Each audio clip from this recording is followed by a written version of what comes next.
Yes बच्चों, good evening बच्चों। बहुत ही प्यारे बच्चे आप लोगों ने लेक्चर नंबर 2 तक पढ़ लिया था शायद, है ना। आज हम लोग पढ़ रहे हैं some basic concepts of chemistry का लेक्चर नंबर 3, है ना। Some basic concept of chemistry lecture number 3, ठीक है। तो आज हम लोगों को पढ़ना है टेम्परेचर, है ना। टेम्परेचर पढ़ना है ना, शॉर्ट में ऐसे लिख लिया करो TEMP, है ना। टेम्परेचर का मतलब है डिग्री ऑफ हॉटनेस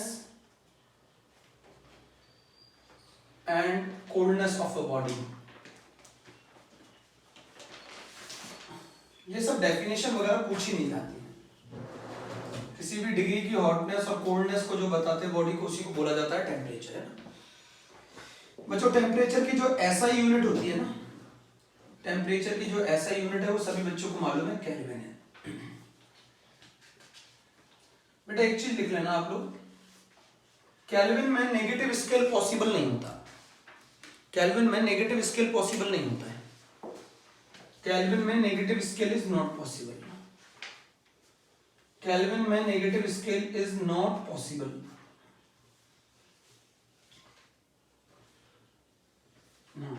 केल्विन में नेगेटिव स्केल पॉसिबल नहीं होता। केल्विन में मिनिमम वैल्यू जो होती है बेटा वो 0 होती है। केल्विन में जो मिनिमम वैल्यू होती है वो 0 केल्विन होती है। नोट किया। किसी भी बॉडी की डिग्री ऑफ हॉटनेस और कोल्डनेस को बॉडी की क्या बोला जाता है? टेम्परेचर बोला जाता है।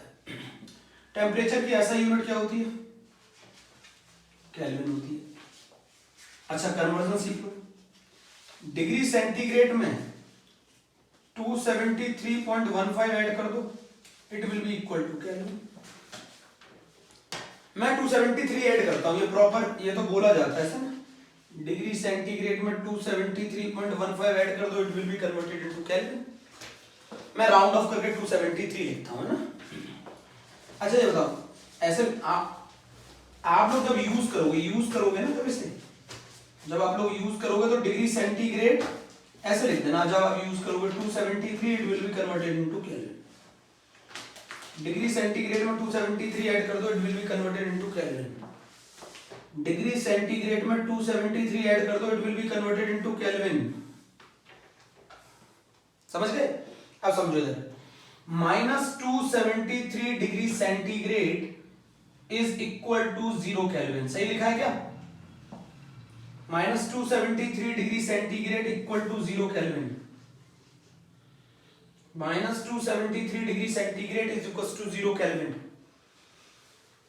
माइनस के 273 डिग्री सेंटीग्रेड को प्यारे बच्चों 0 केल्विन बोला जाता है।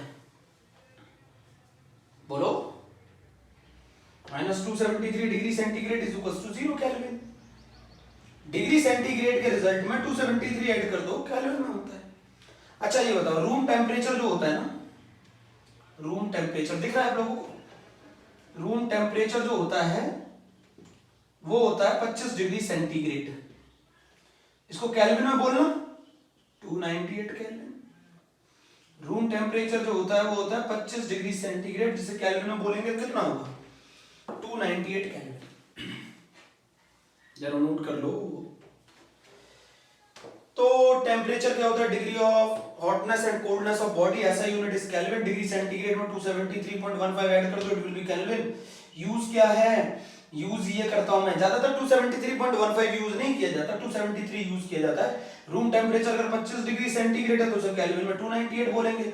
माइनस का 273 डिग्री सेंटीग्रेड है तो उसे 0 केल्विन बोलेंगे। बोलो जल्दी से बोल दो। हाँ बोल दो जल्दी से हाँ बोल दो। बोलो जल्दी से, हो गया ये? अब मैं इसको रफ कर देता हूं। अब सुनो, एक फॉर्मूला होता है डिग्री सेंटीग्रेड ऑफ फ़ारेनहाइट का, है ना। मैं आपको बता रहा हूं वो आया कहां से है। डिग्री सेंटीग्रेड ऑफ फ़ारेनहाइट का फॉर्मूला आया कहां से है, समझना बहुत ध्यान से। ये फॉर्मूला डिराइव कहां से किया गया है?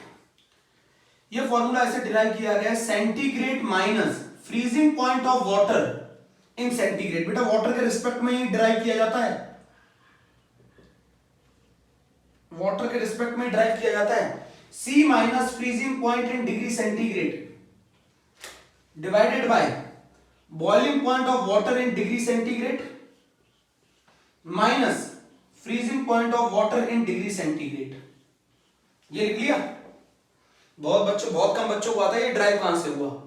Degree centigrade minus freezing point of water in degree centigrade divided by boiling point of water in degree centigrade minus freezing point of water in degree centigrade. Similarly is equals to Fahrenheit minus freezing point of water in Fahrenheit freezing point of water in Fahrenheit divided by boiling point of water in Fahrenheit minus freezing point of water in Fahrenheit। Water के respect में किया जाता है।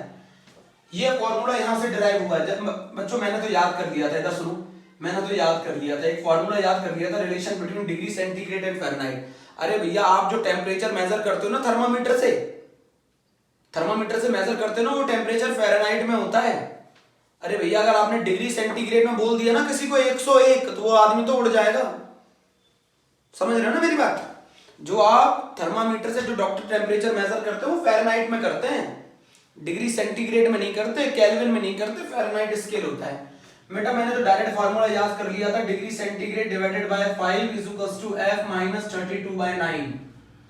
ये formula मैंने याद कर लिया था, degree centigrade by 5 upon F minus 32/9। ये वाला फॉर्मूला मैंने याद कर लिया था। ये डेराइव है। देखो सेंटीग्रेड सारी चीजें सेंटीग्रेड में लेनी है और यहां पर सारी चीजें फ़ारेनहाइट में लेनी है। चलो अब आपको मालूम होगा वाटर का। ये बताओ जल्दी से, वाटर का फ्रीजिंग पॉइंट कितना होता है बच्चों, मालूम है आप लोगों को? 0।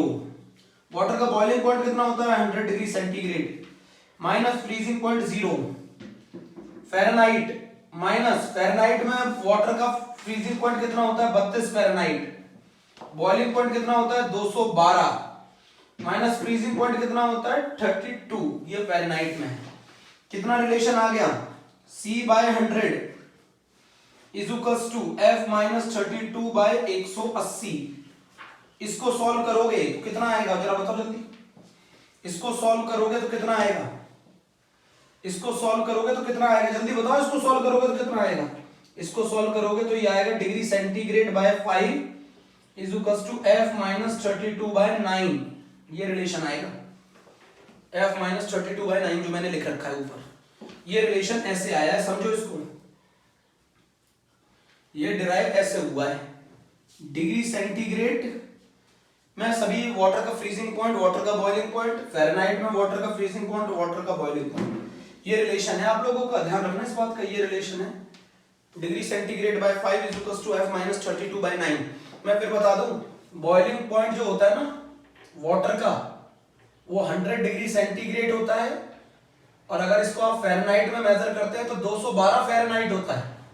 और अगर फ्रीजिंग पॉइंट वाटर का आप डिग्री सेंटीग्रेड में मेजर करते हैं, सभी बच्चों को मालूम होगा 0 डिग्री सेंटीग्रेड होता है, और फ़ारेनहाइट में 32 फ़ारेनहाइट होता है। ये रिजल्ट फ़ारेनहाइट में है और ये रिजल्ट फ़ारेनहाइट में है। नोट करो, इतना याद करो, इतना कर लो जल्दी से।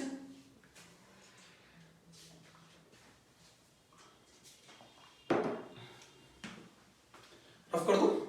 ये डेराइव कहां से हुआ ये फॉर्मूला? बेटा मेरे को तो इतना ही आता था, C/5 F माइनस 32/9 होता है, बट ये फॉर्मूला यहां से डेराइव हुआ है। आप इतना नोट कर लेना, ठीक है? आप इतना नोट कर लेना, बहुत ज्यादा जरूरी है। बेटा मैं एक चीज बता दूं आप लोगों को, 11th वाले बच्चों को, 11th क्लास जो है ना वो सबसे डिफिकल्ट क्लास है और बहुत मेहनत चाहिए इसमें, क्योंकि इसमें बेस बनता है। 12th क्लास तो आसान है, but 11th class difficult class है। चलो एक क्वेश्चन करते हैं। क्वेश्चन क्या है? क्वेश्चन क्या ये आता है KV2 के पेपर में। At what temperature the degree centigrade is equal to Fahrenheit. The degree centigrade is equal to Fahrenheit. ठीक है? किस टेम्परेचर पर डिग्री सेंटीग्रेड और फ़ारेनहाइट बराबर होते हैं? कितने नंबर में आता है? 2 मार्क्स में। At what temperature the degree centigrade is equal to Fahrenheit. Formula लिख ले सबसे पहले, c/5 है ना, is equals to f minus 32/9। c/5 is equals to f minus 32/9, ठीक है। c/5 is equals to f minus 32/9, दोनों बराबर करने, तो चलो दोनों को x मान लो। एट व्हाट टेम्परेचर दोनों इक्वल हो जाए तो दोनों को x मान लो। इस x की वैल्यू निकाल लो, इस x की वैल्यू निकाल लो, तो ये कितना हो जाएगा 9x minus is equals to 5x minus 160 है ना, तो ये आ गया 4x is equals to minus का 160, तो x बराबर आ गया माइनस का 40। मतलब माइनस 40 वो टेम्परेचर है जिस पर डिग्री सेंटीग्रेड स्केल और फ़ारेनहाइट स्केल बराबर आ जाएंगे। At what temperature the degree centigrade is equal to Fahrenheit, इसका ये क्वेश्चन का आंसर है। At what temperature the degree centigrade is equal to Fahrenheit, है ना प्यारे बच्चों, नोट कर रहे थे आप लोगों ने, ऐसे करना है इस क्वेश्चन को, ठीक है। चल ये हमारा पहला टॉपिक हो गया, जल्दी जल्दी कर लो note. At what temperature the degree centigrade is equal to Fahrenheit.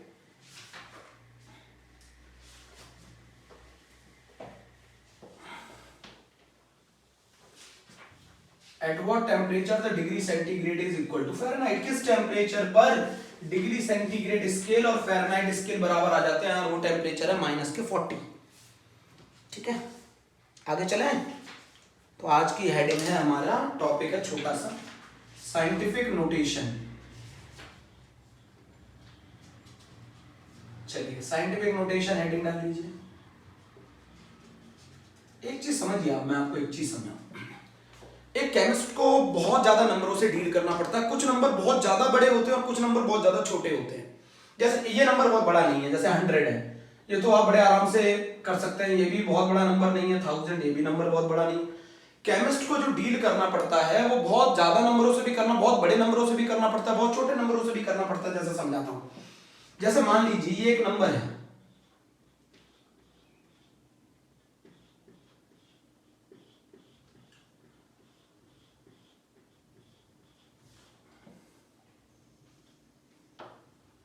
क्या केमिस्ट इतना बड़ा नंबर कैलकुलेशन में ऐसे लिखकर यूज करेगा क्या? अरे कुछ नंबर बहुत बड़े होते हैं, कुछ नंबर बहुत छोटे होते हैं। जो नंबर बहुत बड़े होते हैं और जो नंबर बहुत छोटे होते हैं उनको लिखने में बड़ी परेशानी आती है, उनको यूज करने में बड़ी परेशानी आती है, उनको केमिस्ट को यूज करने में, कैलकुलेशन करने में बहुत परेशानी आती है। क्या केमिस्ट इतना बड़ा नंबर लिखेगा? क्या आप इतना कैलकुलेशन जब करेंगे तो क्या आप इतने जीरो लिखेंगे क्या? बोलो, जब आप इतने जीरो लिखेंगे क्या? तो फिर उस केस में केमिस्ट ने एक मेथड यूज किया जिसको बोला गया साइंटिफिक नोटेशन, और उस साइंटिफिक नोटेशन में इसको लिख दिया गया 1 × 10⁻20। इस तरीके से नंबर को एक्सप्रेस करना ही साइंटिफिक नोटेशन कहलाता है। इस तरीके से अब आप बताओ, क्या आप ऐसे लिखना पसंद करोगे? क्या आप इतने जीरो लगाओगे या फिर आप ऐसे लिखना पसंद करोगे? तो ऐसे लिखने में अब मैं आपको तरीका बताऊं। कोई नंबर बहुत ज्यादा बड़ा होता है और कोई नंबर बहुत ज्यादा छोटा होता है, तो उस बड़े नंबर को या छोटे नंबर को जिस फॉर्म में लिखा जाता है उस फॉर्म को ही बोला जाता है साइंटिफिक नोटेशन। अच्छा ये बताओ, चार इलेक्ट्रॉन पे जो चार्ज होता है, इलेक्ट्रॉन पे जो चार्ज होता है वो कितना होता है? इलेक्ट्रॉन पे जो चार्ज होता है वो होता है 1.6 × 10⁻−19 कूलम नेगेटिव का। क्या आप 10⁻−19 जीरो पहले लिखोगे? क्या आप ऐसे लिखोगे 0.00000000000 ऐसे लिखोगे आप? है? क्या आप इस चार्ज को ऐसे लिखना पसंद करोगे? नहीं करोगे ना। उसके लिए ही एक मेथड यूज किया जाता है जिसको बोला जाता है साइंटिफिक नोटेशन। उसी के लिए मेथड यूज किया जाता है, उसी को बोला जाता है साइंटिफिक नोटेशन। मैं फिर बोल रहा हूं, आप जरा इस बात को पॉइंट में लिखना, बहुत बड़े नंबर को और बहुत छोटे नंबर को एक्सप्रेस करने के लिए एक तरीका बनाया गया, उसी को बोला गया साइंटिफिक नोटेशन। बहुत बड़े नंबर्स को, बहुत बड़े नंबर्स को और बहुत छोटे नंबर्स को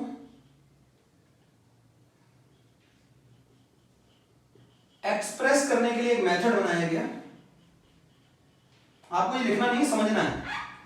एक्सप्रेस करने के लिए एक मेथड बनाया गया, बहुत छोटे नंबर को बहुत बड़े नंबर को एक्सप्रेस करने के लिए एक मेथड बनाया गया।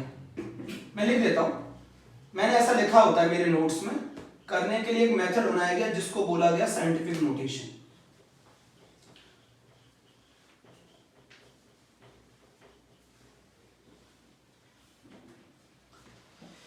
बहुत बड़े नंबर और बहुत छोटे नंबर को एक्सप्रेस करने के लिए एक मेथड बनाया गया केमिस्ट्स के द्वारा, उस मेथड को बोला गया साइंटिफिक नोटेशन। क्या आप प्रैक्टिकली संभव है कैलकुलेशन में इस तरीके से यूज कर पाए वैल्यूज को, इतने जीरो लगा पाएंगे आप? क्या ये प्रैक्टिकली संभव है कि आप इतने जीरो आगे लगा पाएंगे? हाँ, इतना 10 की पावर -19, क्या आप ये प्रैक्टिकली संभव है?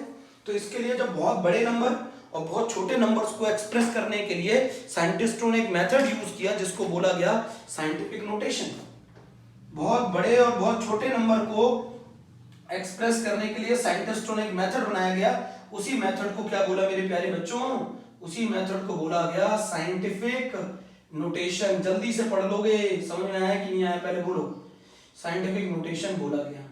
बहुत बड़े नंबर और बहुत छोटे नंबर को एक्सप्रेस करने के लिए एक मेथड बनाया गया जिसको बोला गया साइंटिफिक नोटेशन।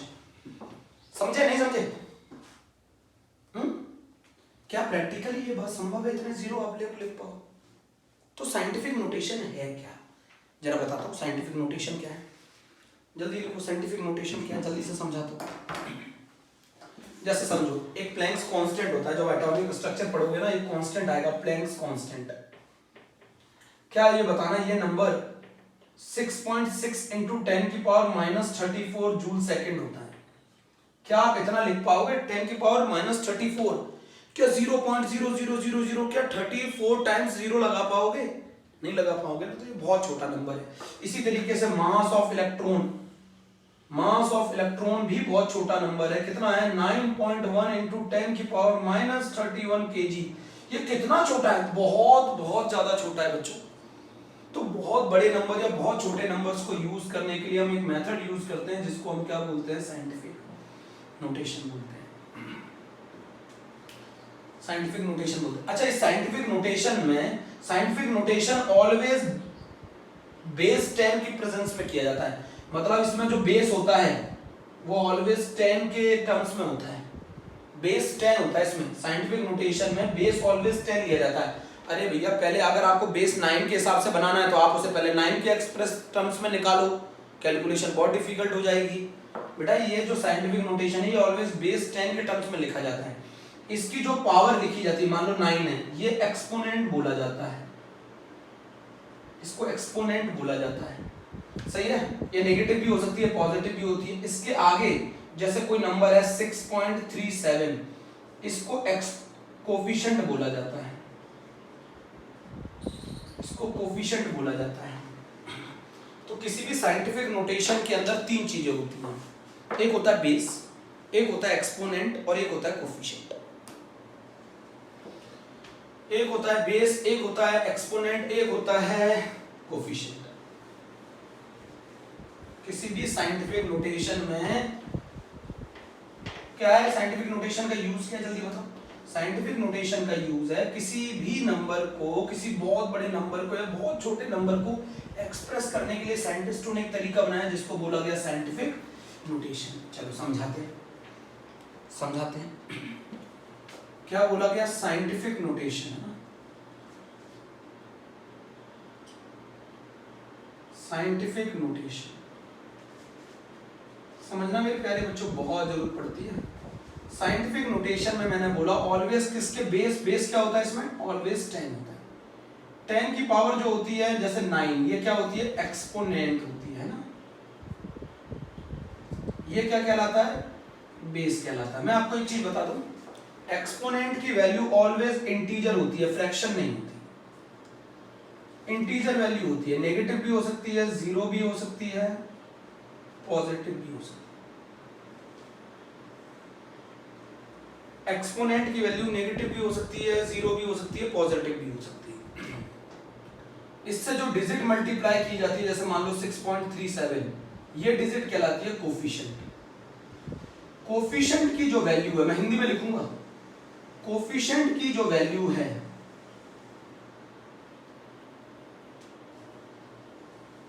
वो 1 से 10 के बीच में होती है, वो 1 से 10 के बीच में होती है।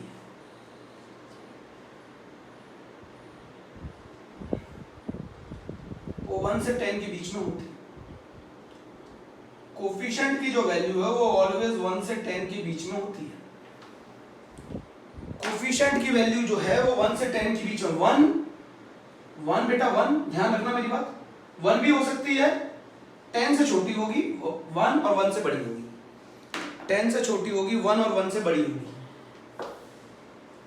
ऐसा करने के लिए मैं आपको सिखाता हूं एक ट्रिक, ऐसा करने के लिए मैं आपको ट्रिक सिखाता हूं। जब भी आप साइंटिफिक नोटेशन लिखेंगे, जब भी आप साइंटिफिक नोटेशन लिखेंगे, डेसिमल एक डिजिट के बाद ले आएंगे, डेसिमल एक डिजिट के बाद ले आएंगे, डेसिमल एक डिजिट के बाद ले आएंगे, डेसिमल एक डिजिट के बाद ले आएंगे।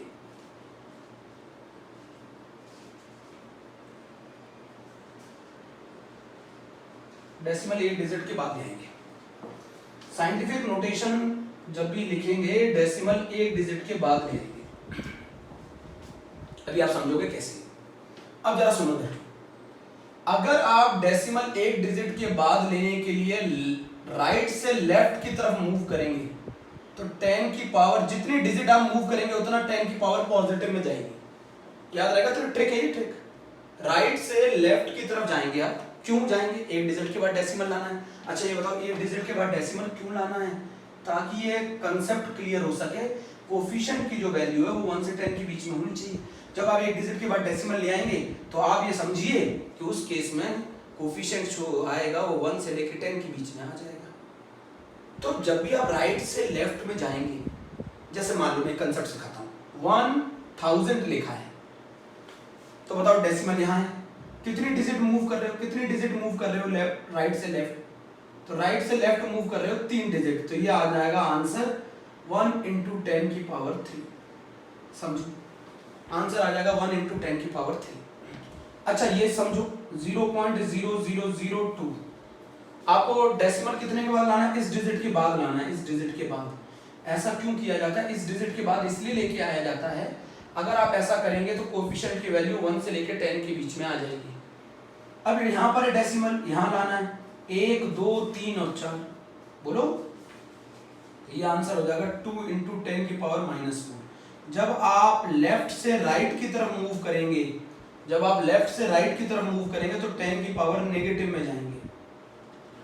और लेफ्ट से राइट और राइट से लेफ्ट क्यों मूव कर रहे हैं? ताकि आपका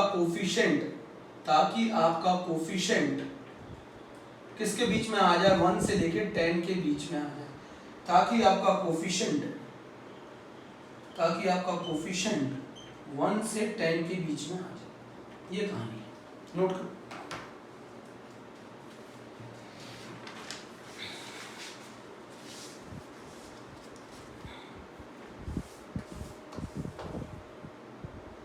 जल्दी बोलो।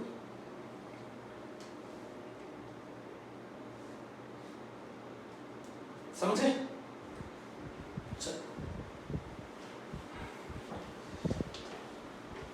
अब एक क्वेश्चन समझाता हूं, फिर समझना।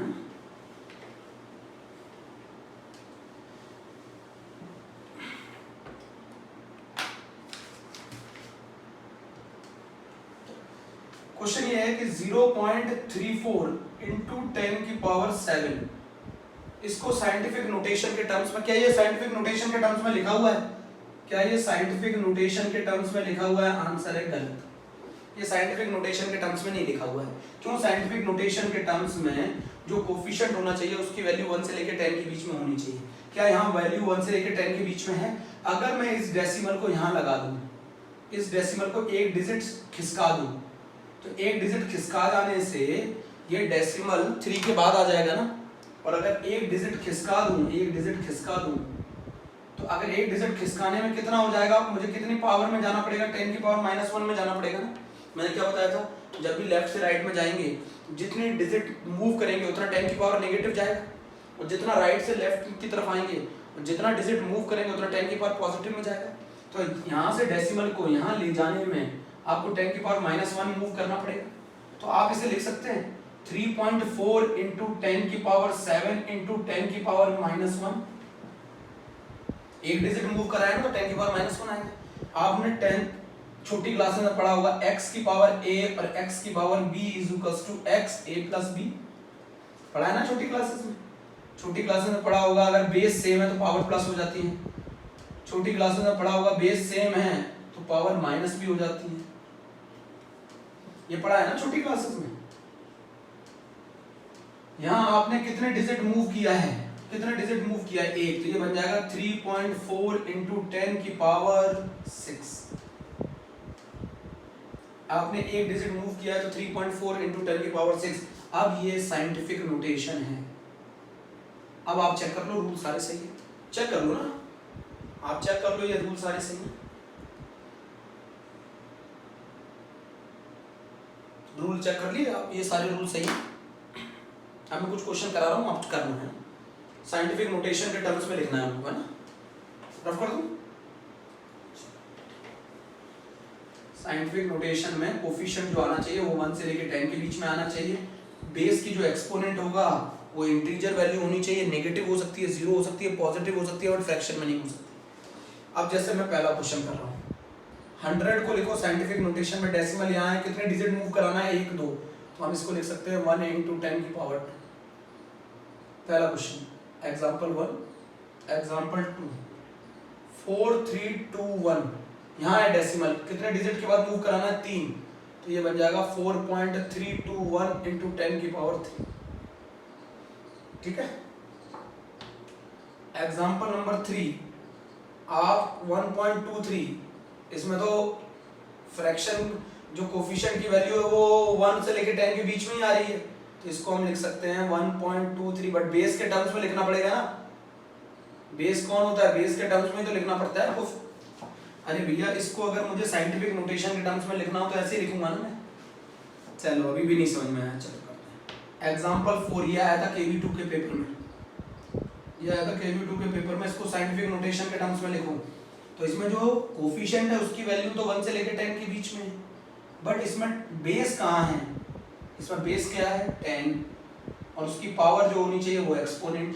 तो किसी भी साइंटिफिक नोटेशन को लिखते वक्त आपको बेस की रिक्वायरमेंट भी है, आपको कोफिशिएंट की रिक्वायरमेंट भी है, आपको एक्सपोनेंट की भी रिक्वायरमेंट है। एग्जाम्पल 1 हो गया, 2 हो गया, 3 हो गया, 4 हो गया। चलिए एग्जाम्पल 5, एग्जाम्पल 5 है 0.25, कितने डिजिट मूव कराना है इसको, 1, तो मैंने बताया था लेफ्ट से राइट में आते हैं तो 2.5 इंटू 10 की पावर -1। एग्जाम्पल 6, 0.0007925, डेसिमल यहाँ है, कितने डिजिट मूव कराना है, 1 2 3 4, ये हो जाएगा 7.925 इंटू 10 की पावर -4। ऐसे मूव करेंगे तो 10 की पावर -4, ऐसे मूव करेंगे तो 10 की पावर -1। समझ गए, समझो कितने डिजिट मूव कराया, 1 2 3 4, यहाँ लेके आना है, डेसिमल को यहाँ लेके आने के लिए कितने डिजिट मूव किया, 10 की पावर -1, इतना तो मूव करेंगे। और करो, चलिए आप लोग और कर लीजिए, आप लोग करेंगे, आप करके बताओ, आप करके बताओ। जैसे मान लो अगर मैं आपको दे दूं 2130, चलो वो बताओ क्या होगा आंसर। डेसिमल यहाँ है, कितने डिजिट मूव करेगा, 1 2 3, तो ये प्लस में जाएगा 2.13 इंटू 10 की पावर 3। अच्छा अगला आप करके बताओ, अगला आप ही करके बताओ, 0.0075, जल्दी बताओ। साइंटिफिक नोटेशन के टर्म्स में लिखना है, 98 1 2 3 4 5, ये लिखो, बताओ साइंटिफिक नोटेशन के टर्म्स में, चलो जल्दी बताओ।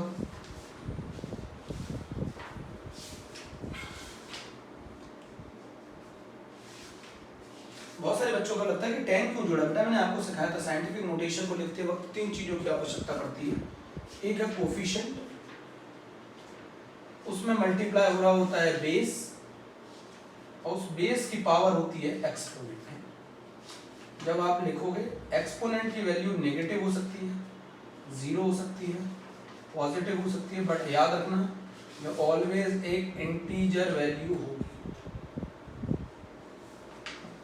ठीक है, कोफिशिएंट की वैल्यू 1 से लेके 1 से लेके किसके बीच में होनी चाहिए, 10 के बीच में होनी चाहिए। ये चीज आपको ध्यान रखनी है। कर दिए क्वेश्चन? क्वेश्चन करो जल्दी से बता दो मुझे, एकदम घबराओ नहीं, बहुत जल्दी बता दो।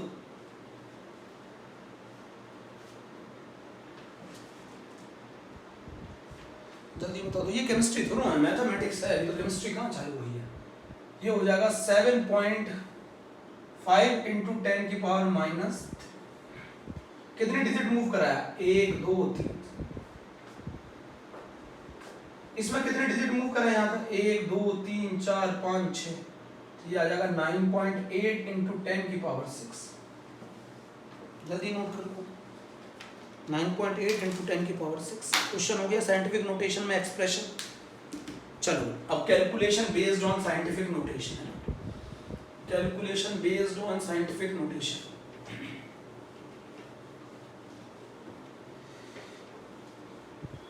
Calculation based on scientific notation है, डालो heading, calculation based on scientific notation. अच्छा, सबसे पहले addition and subtraction, addition and subtraction, addition and subtraction.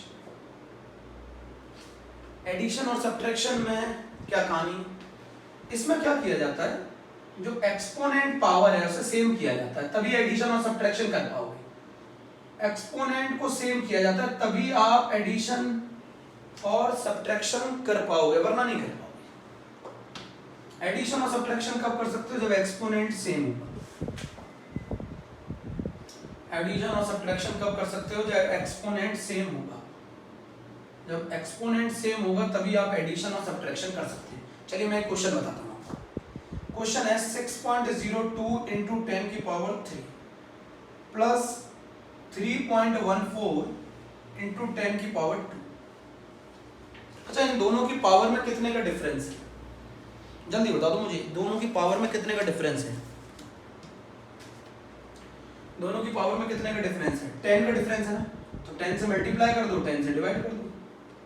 कौन सा 10 पावर को सेम करने में यूज हो गया, कौन सा 10 पावर को सेम करने में यूज हो गया, ये वाला तो पावर में सेम करने में यूज हो गया, ये वाला 10 डिवाइड में चला जाएगा, तो मैं इसको लिख दूं, इसको लिख दूं मैं 6.02 इंटू 10 की पावर 3, और ये लिख देता हूं मैं 3.14 डिवाइडेड बाय 10 इंटू 10 की पावर 3। बोलो सही लिखा है, बिल्कुल सही लिखा। 6.02 इंटू 10 की पावर 3 प्लस 0.314 इंटू 10 की पावर 3, तो रिजल्ट कितना आ गया, 6.02 प्लस 0.314 इंटू 10 की power 3।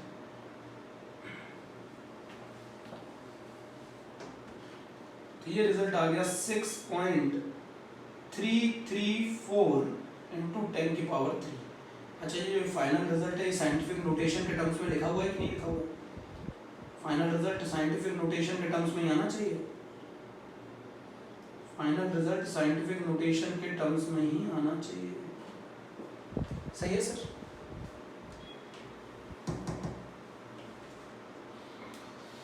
Final result scientific notation के टर्म्स में भी आना चाहिए, बहुत आसान है, हमने लिखा तो दिया है। एडिशन और सब्ट्रैक्शन करते वक्त एक्सपोनेंट को सेम रखना होता है।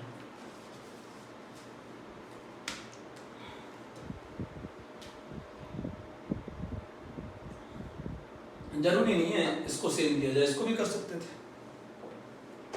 चल एक और क्वेश्चन करना, एक और, चलो करते हैं, तुम लोगों की मर्जी है भैया।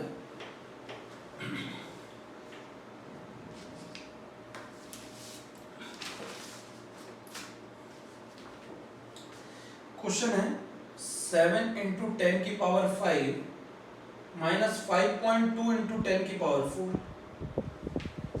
चलो इसको हमें करना है, चलो इस बार इसको सेम कर देते हैं।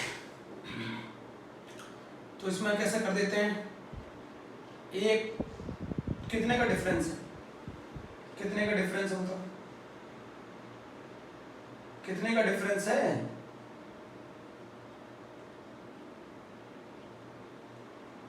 एक 10 का डिफरेंस है, 10 से मल्टीप्लाई 10 से डिवाइड, ठीक है। अच्छा आपका मन कर रहा है सर इसको क्यों नहीं कर रहे आप, इसको कर देते हैं, इसको कर देते हैं, 7 इंटू 10 की पावर 5 इंटू 10 डिवाइडेड बाई 10 का जो डिफरेंस है। अच्छा ये चीज बताओ मुझे, ये जो चीज है ये वाला जो 10 इस बार डिवाइड में, ये तो करने चला गया पावर को सेम, ये वाला 10 मल्टीप्लाई हो जाएगा, तो मैं इसको लिख सकता हूं क्या 70 इंटू 10 की पावर 4 माइनस 5.2 इंटू 10 की पावर 4। चेक करो कौन सा 10 पावर को सेम करने में चला गया, ये वाला 10 पावर को सेम करने में चला गया, तो ये हो गया, तो ये बच गया 70 माइनस 5.2 इंटू 10 की पावर 4, 70 माइनस 5.2 इंटू 10 की पावर 4, तो 70 में से 5.2 माइनस कर दो तो ये आ गया 64.8 इंटू 10 की पावर 4। क्या ये आंसर साइंटिफिक नोटेशन के टर्म्स में है? आंसर है बिल्कुल गलत नहीं है। क्यों नहीं है? क्योंकि कोफिशिएंट की वैल्यू 1 से लेकर 10 के बीच में होनी चाहिए, तो इस डिजिट को एक प्लेस यहाँ पे खिसकाना पड़ेगा, तो 10 की पावर 1 बढ़ जाएगी, तो आंसर आ जाएगा 6.48 इंटू 10 की पावर 5, ये आंसर होगा। एडिशन और सब्ट्रैक्शन करते वक्त क्वेश्चन नंबर 2 एग्जांपल 2, एडिशन और सब्ट्रैक्शन करते वक्त सही है, अगर मुझे इसको 10 की पावर 4 बनाना है तो एक 10 इसको देना पड़ेगा, तो एक 10 दे दूं, तो ऐसे भी लिख सकते थे आप, इतना क्यों ही डायरेक्ट भी तो कर सकते हो।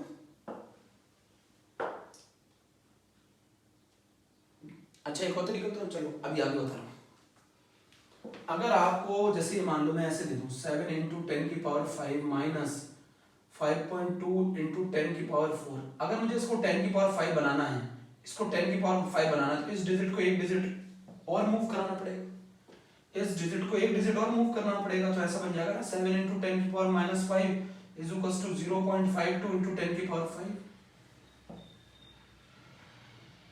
बोलो ऐसे लिख सकते थे ना, तो डायरेक्ट आ जाता 7 माइनस 0.52 इंटू 10 की पावर 5, तो इसको सॉल्व करते तो ये आ गया 6.48 इंटू 10 की पावर 5। आंसर चेक करो, ठीक यूज होता है बस कहीं कहीं।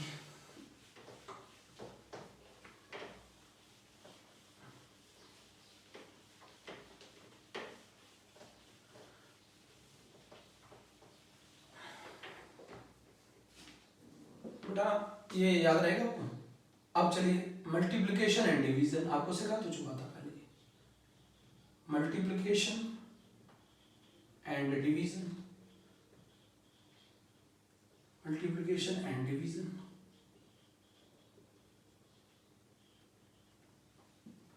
है ना बच्चों।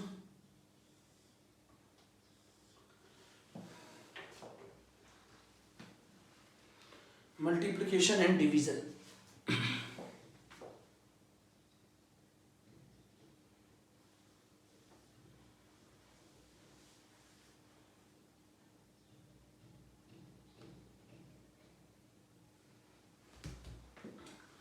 मल्टीप्लिकेशन डिवीजन में भी तो सिखाया था, अगर बेस सेम है, बेस सेम है और अगर दो चीजें मल्टीप्लाई हो जाती हैं तो उनका पावर प्लस हो जाती है, और अगर बेस सेम है तो दो चीजें अगर डिवाइड हो जाती है तो उनकी पावर सब्ट्रैक्ट हो जाती है, यही तो रूल है।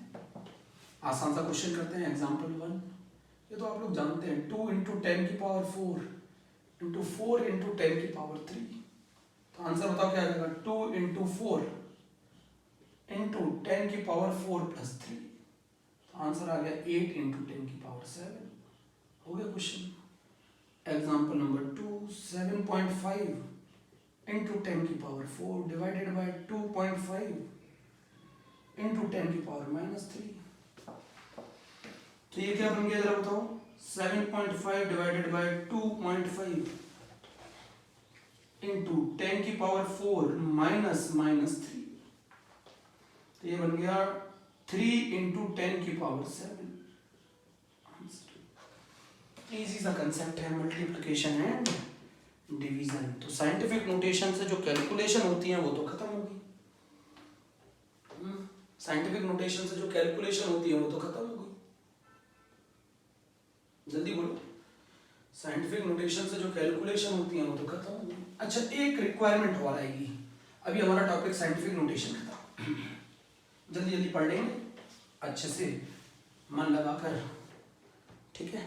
थोड़ा सा गले में भी दिक्कत चल रही है, इसलिए ज्यादा देर का वीडियो नहीं बना पा रहा हूं। अच्छा, एक रिलेशन यूज कर लीजिए। 1 फीट में 12 इंच होते हैं। 1 फीट में 12 इंच होते हैं और 1 इंच में 2.54 सेंटीमीटर होते हैं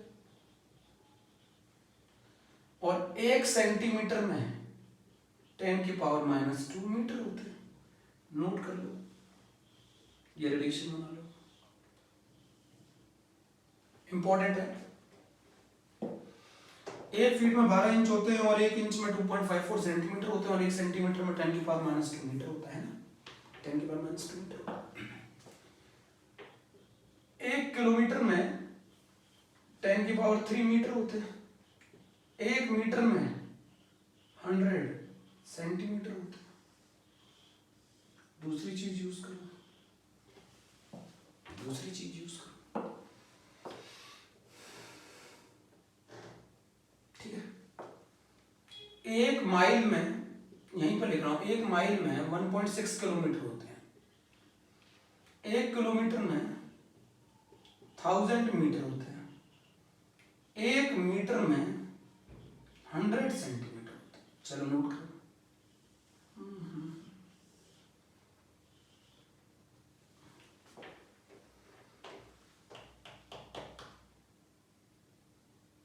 ठीक है बेटा, मैं जल्दी जल्दी नहीं पढ़ाता, मैं तसल्ली से पढ़ाता हूँ।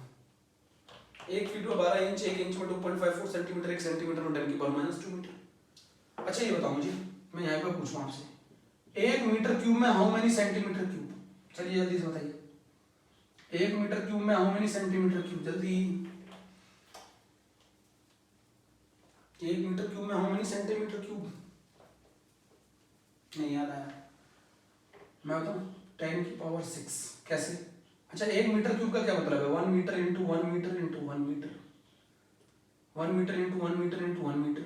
1 मीटर बराबर 100 सेंटीमीटर, 1 मीटर बराबर 100 सेंटीमीटर, 1 मीटर बराबर 100 सेंटीमीटर। क्यों बेटा? इससे रिजल्ट क्या आएगा बताओ? 10⁻⁶ सेंटीमीटर क्यूब।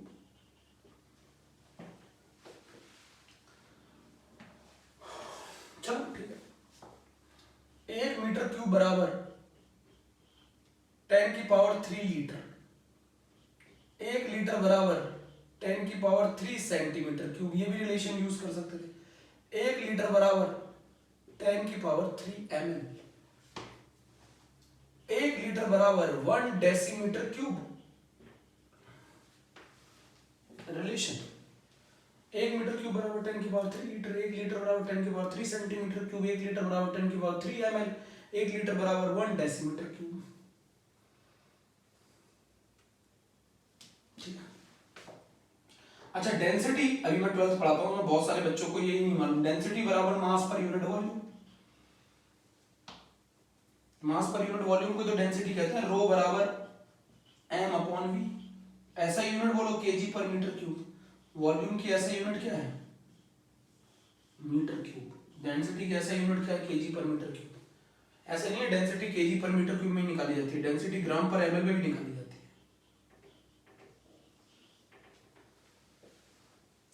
अच्छा, मैं आपको पढ़ना सिखाता हूँ। मान लो किसी की डेंसिटी 10 है, 10 ग्राम पर ml। इसका मतलब जानते क्या है? इसका मतलब है 10 ग्राम मास है उस सब्सटेंस के 1 ml का।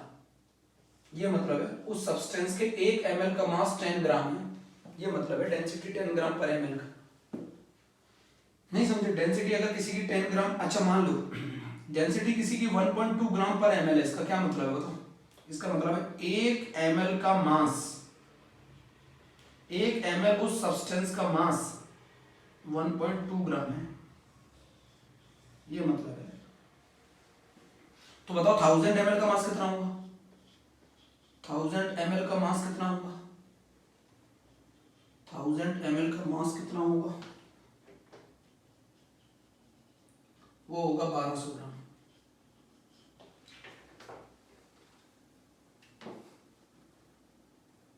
अच्छा, फॉर्मूले से नहीं निकाल सकते?